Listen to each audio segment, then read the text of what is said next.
So what I see a lot in relationship when it comes to getting your needs met is a lot of emotional charge and built up resentment around those needs not being met for a really long time.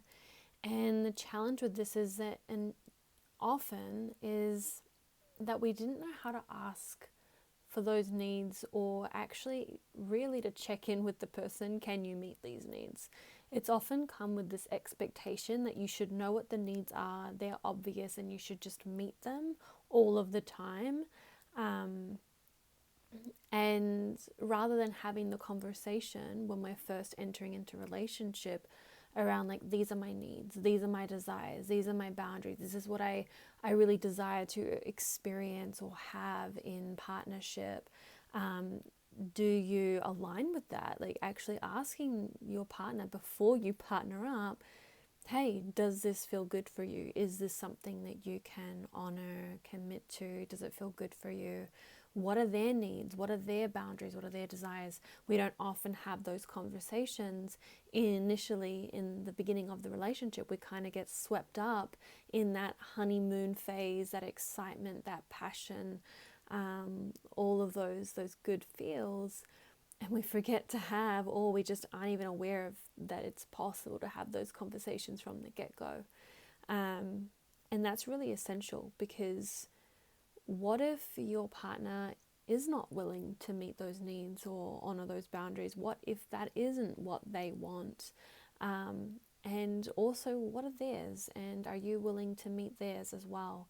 So often we can get caught up in like, these are my needs and this is what I need and this is how it needs to be met. And we can get so consumed by our own needs and our own expectations and putting so much pressure on our partner to meet those needs that it actually pushes them away from it. It's not even that they necessarily don't want to, but when you're coming from a place of emotional charge, of resentment, of pressure and expectation, it's not a very desirable space to be in, and a space to really give from. When you're being pressured and almost like pushed into giving, it doesn't feel good, and we will instinctually retract and move away because it doesn't feel safe to give when someone is coming at you from this almost what feels like a bit of an attack energy. And you might even resonate with being on the receiving end of that. Maybe you've got a partner that's needing their needs to be met in a certain way, and there's so much expectation and pressure and them trying to control you or push you, or even what can come through is like the messaging around like, you're not good enough, you're not doing enough. And this can really trigger our deep wounds when our partner is pretty much reflecting to us that we're not up to standard, we're not meeting their expectations, we're not good enough. And it's maybe not necessarily the message they're trying to relay, but that could be how we are, whether it's conscious or unconscious, that's how we might be receiving it. And again, that's going to push us into this retraction and into our shell, because it's triggering deep wounds, which is signaling to our system that it's not safe for me to be open, for me to give in this way, for me to give and receive love. And so it creates a lot of disconnection when we're coming from these distortions, when we're trying to get our needs met. So I invite you to get really curious here and notice, like, where am I coming from when I'm asking for what I need? Am I in this space of like demanding, criticizing, pushing, like resentment, maybe like a bit of that attacky energy? Or am I like grasping and I'm like desperate, and it's like, I need you to need this, I need you to meet this for me, and it's like this kind of needy energy? Or is it coming from that authentic space of, you know what, this is actually my genuine, authentic need in the relationship. Hey, can you meet that? Is that something that you can meet for me? And really being open here to the fact that maybe they're not able to meet that right now. Maybe they're not able to meet it at all, or maybe there's room for compromise. Maybe they can meet it sometimes, and other times they might struggle depending on what they're carrying. or what their workload is and things like that. So it's having this conversation and being open to working together to set each other up for success in the relationship. And it's like also feeling into, is this a need that needs to be met by them? So sometimes we put so much expectation and pressure for our partner to meet all of our needs all of the time, but maybe there are needs that actually can be met by a friend, by a family member, by yourself. So often we don't know how to meet our own needs, but then we're expecting our partner to know how to meet our needs all of the time. Really starting to look into some of those projection fields of, am I projecting here? How deeply am I able to meet myself in these areas? How deeply am I able to meet my partner in his needs and in these areas? So, for example, for quite a while, I found myself repeating the phrase, like, you're not supporting me, you're not showing up for me in regards to my partner. And it just kept happening. And I was like, I'm repeating this a lot, like, what is here? And I delved a little bit deeper and actually uncovered that there were a lot of areas in my life that I wasn't supporting me, that I wasn't showing up for me. And there was also some really deep wounds from previous times in my life where I was really not showing up for myself and honoring myself. And that created some really deep wounds. And when my partner didn't show up in certain ways, it was triggering those wounds. So that work is for me. That's not his work to do. And of course, there is ways that he can show up and support me in that process. But when I'm coming from a place of attack and saying, you're not showing up, you're not doing this, and sending that message of like, you're not good enough, you're not doing enough, and the different threads that come with that, it actually pushes him away, and those needs get met even less or not at all, and it creates further triggering resentment, disconnection. So when I realized that, it was an opportunity for me to start meeting those needs for myself. I also explored how deeply was I meeting those desires and needs that I was holding. How deeply was I meeting those for him? So how much was I supporting Liam? How much was I showing up for Liam? How much was I showing up for our relationship? And what I discovered was, well, not a lot. And there was this such intense amount of resentment around like, well, you don't show up for me, why should I show up for you? You don't appreciate me, why should I appreciate you? And that was just causing me further pain and suffering, and our relationship further pain, suffering, and disconnection. So there can be this kind of resistance to letting that go, because it's like, well, if I let it go, I'm pretty much saying it's okay that they're not meeting this need, or they're doing this thing that's hurting me. Or it's this feeling like, why do I have to do everything? Why do I have to do it? Why can't they show up? Why can't they take the first step? And it's like, well, how long do you want to stay in that space? How long do you want to keep playing that game? Do you want to be right? Do you want to be happy? Do you want to move through this pattern and finally have the relationship and the connection and the love and the intimacy that you really want? Or do you want to keep playing this game of like, I'm just not going to do anything because they're not doing anything? And I'm going to stay in this resistance, this tension in my body, this pain and discomfort, and just kind of wait around hoping that things eventually will change. But they won't, because we're stuck in this loop and this cycle. So really, when it comes to getting your needs met, there's this really beautiful concept of the couple bubble, which you can learn more about in Stan Tatkin's book, Wired for Love. It's an incredible book. It goes deep into attachment styles and understanding all of that, but this concept of the couple bubble actually speaks about when you focus on meeting your partner's needs, it actually will in turn get your needs met. But when you're focusing solely on your needs, it's very unlikely that you're actually going to get them met. And what I've also found is, even if your partner is meeting your needs, if you have a lot of stuff buried inside of you that is actually looking and focusing on all of the areas where these needs aren't getting met. So there's like a deep wound in your childhood where this particular need of not being supported, or maybe your mother or your father weren't supporting you in some way. And now it's actually created like this deep wound, and it's showing up in your present life as your partner's not showing up for you. Your partner's not supporting you. Maybe you've got friends in your life that don't support you. Maybe at work you feel like everything's on your shoulders and you're constantly having to pick up extra workload, and it's like, I'm feeling so unsupported. we start to realize it's not just showing up in our intimate partnership, it's showing up in a lot of other areas as well.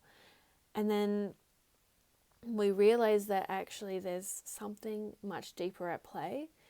And what will happen is that your system will fixate and focus on all the evidence in your reality that validates this belief and this wound of I'm not supported. And then we just keep experiencing that and we end up in this loop.